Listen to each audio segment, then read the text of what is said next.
New Orleans Saints just got a double dose of bad news, and I'm here to tell you what that is here in just 1 second. But be sure to subscribe and lock us in for more Saints videos all throughout the year. We also go live multiple times a week on Wednesdays and then every single game day. So be sure to subscribe. That way you can be an informed fan, but that way you can also hang out and be a part of the fun.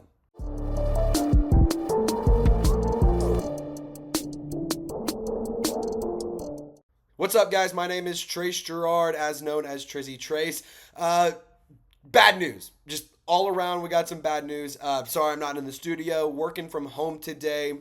It's actually my off day. Got some fun chat sports events later to get to. My guy, dude, hanging out on the bed, being a lazy bum. But let's get to the news. Demario Davis, linebacker for the New Orleans Saints, a key factor to this defense and a key factor and a big leader just for the team in general, is actually going to be out for the first time due to injury in his entire career. Now, this is not the first time Erik McCoy. I almost said Erik McCoy. This is not the first time Demario Davis has missed a game. He missed back in 2021 against the Dolphins on Sunday Night Football when they had both teams almost had 20 players miss due to COVID. But for Demario Davis, this is the very first time in his career he is missing a game due to an injury. And a reminder, it is a hamstring injury. So with that, you got to know it's serious. If Demario Davis isn't going to play, that's serious. That's a real injury. That's not anything. It's not just a stinger. It's not something minor. He's going to play. He's proven that he is an Iron Man and he will play through anything. But the hamstring injury got the better of him this week, so he will be inactive versus the Falcons. I'm going to get more into Demario Davis here in a second, but I want to get you informed on the other bad news that the New Orleans Saints got. Cesar Ruiz, the starting offensive guard for New Orleans, is also going to be out due to a knee injury. So the New Orleans Saints, along their team, missing a lot of key factors. You already got Erik McCoy out on the IR due to a groin issue. He's got surgery for it, but now it's in the recovery process. So you're out a massive part of your offensive line. Then you're out your starting guard. Cesar Ruiz's play up and down, left and right. He has great moments. He has really frustrating moments. But nonetheless, he's your starter. Oli Udoh, I do want to give, just a quick little hint here and a quick little tidbit. Warning. He was not good against the Philadelphia Eagles. He logged a total of 53 snaps. 26 of those were run blocking and 27 of those were pass blocking. He allowed 2 hits, 2 hurries, 4 total pressures. A pass block grade, I can't make this up, guys, a 0.2. That is, I have literally never seen a grade that low in my life. His run blocking grade was about a 60. Not great, but that's not good. You definitely are going to be feeling the effects of missing Cesar Ruiz on the offensive line and Erik McCoy. Just the interior just going to be really, really tough. So for Alvin Kamara, Taysom Hill, it's going to be tough sledding against Atlanta because they have invested in that defensive line. I'm the first one to talk some mess about the Atlanta Falcons, but to say that they haven't improved their roster would just be a lie, and they have improved their roster. It's scary. It's pretty scary. Alvin Kamara and Taysom Hill going to need a generational performance from the both of them, specifically from Alvin Kamara. Fun fact, positive news, we just got a plethora and a flurry of bad news, but good news, Alvin Kamara did practice. He missed on Wednesday, was active Thursday, was active Friday, so I expect him to be able to go on game day against Atlanta. A couple other players I just want to give a hint to, or just kind of tidbit. Players not seen at the open portion of practice during practice today on Friday, September 27th. Reported from Ross Jackson. Go give him a follow. He does a lot of great stuff. A lot of great information from him. Cedrick Wilson and A.T. Perry both were not seen at practice. Cesar Ruiz also not seen at practice. We know that he is now out due to a knee injury. That is why he was missing. For A.T. Perry, though, I want to talk about him in a second. But before we do you think that A.T. Perry should be active on game day? Because I'm a believer he should be. According to reports from Ross Jackson, there aren't character concerns, and that's been something that people have talked about as to why he hasn't been on the roster and why he hasn't been active on game day and why he fell in the draft. That couldn't be further from the truth. Ross Jackson himself reported this. I'm going to give him read a quick little tidbit from this article that he put out on LouisianaSports.net. he feels he has showed a lot of positives in his scoring frenzy last season and wants to get back to contributing, excuse me. It seems likely that he will be again inactive on Sunday due to the soft tissue risk involved with his injury, but getting back to practice early next week is in the cards. He also said, speaking with him in the locker room on Thursday, it illuminated that he is working hard to do the things that the coaching staff wants him to do in order to get back out on the field. Like, he was very impactful last year for New Orleans, averaged over 20 yards per catch. It was unbelievable. Literally, it seemed like every single ball that was thrown his way was a big catch. Like, it was a play, it was a highlight reel play, and it was unbelievable. But really quick, got to lather the pipes, if you will.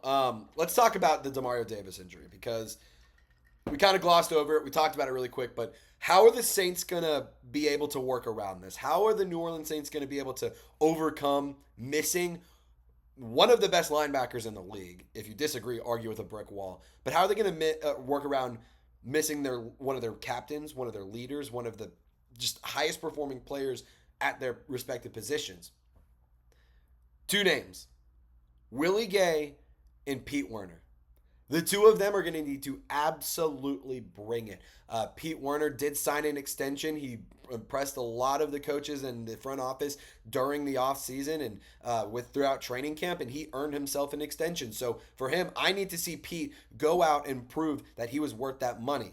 He's been productive so far. Pete Werner has been able to put up some good numbers, and he's been impactful, and he's been around a lot of the plays so far for the Saints. In terms of his production so far, 9 solo tackles and like it's solid. 1.5 run stops, like that's pretty good. I want to see more though. Like, Pete Werner's a tackling machine. I want to see more. 9 tackles is fine. 15 total tackles, that's a little bit better. But 9 solo tackles, that's fine. That's pretty good. But I want to see more. He's a big person, or a big name that I want to see step up. I want to see him be a factor as a communicator on the defense. I want to see him be a factor as a leader on the defense, because he has to command the middle of the field. Tyrann Mathieu got to be back deep. Like, there's got to be somebody to communicate in the middle, and Pete Werner, in my opinion, will be that guy and should be that guy for this week.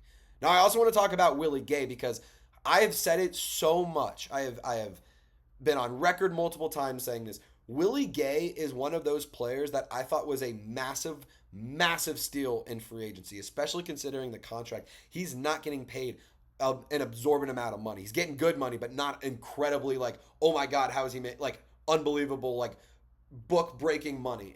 Bank-breaking money, excuse me.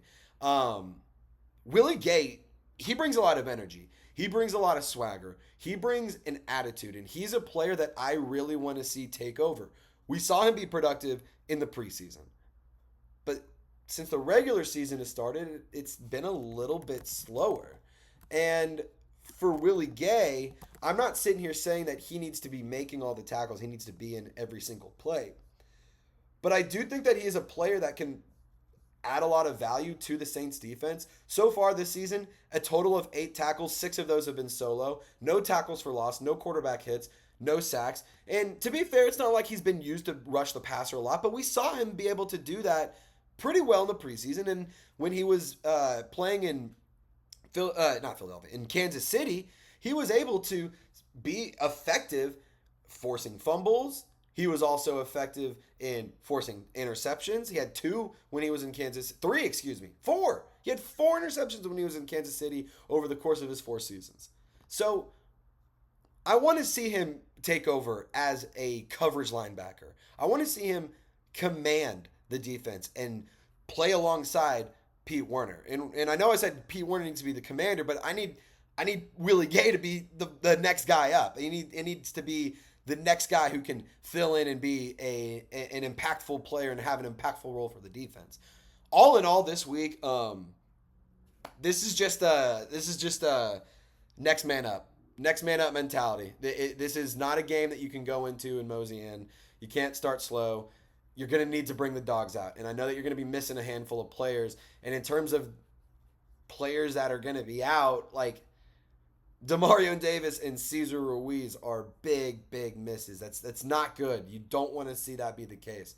However, I also do believe the Saints have quality players. I haven't even talked about Jalen Ford, the rookie out of Texas. They drafted him in the 5th round.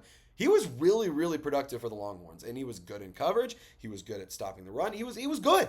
Like, this is a big opportunity for Jalen Ford to earn himself some stripes this week, and especially against what better team than your biggest rival? Like, this is a really prime opportunity for Jalen Ford, for Willie Gay, for Pete Werner. So I understand that we got a lot of bad news today, but I do kind of want to give a little bit of a spin zone. I'm a positive guy. I like to think in the positives. I like to keep myself as positive as possible. There's always a silver lining. And the silver lining, yes, you're missing out on Demario Davis and Cesar Ruiz. But you have a really good opportunity for Willie Gay and Pete Werner. You have a really good opportunity for Nick Saldiveri. And you have an opportunity to earn a lot of swagger, earn a lot of credibility, and really prove a lot of doubters wrong if you can come out of this game with a win, especially considering all of the injuries. Now, before I wrap up, just get in the comment section. Let me know your general thoughts, kind of what's going on. I'm nervous about this game. I got to be honest. I'm nervous. I'm excited for the Saints Falcons. It's always a good game, but I'd be lying to say if I wasn't 100% confident the Saints are going to win. Fun fact with this series, they have had 100. This game will be the 111th meeting, and the all-time series is tied at 55-55. So really good chance for the Saints to get back on top of that series. In the last 10, 15, 20 years, the Saints have owned it.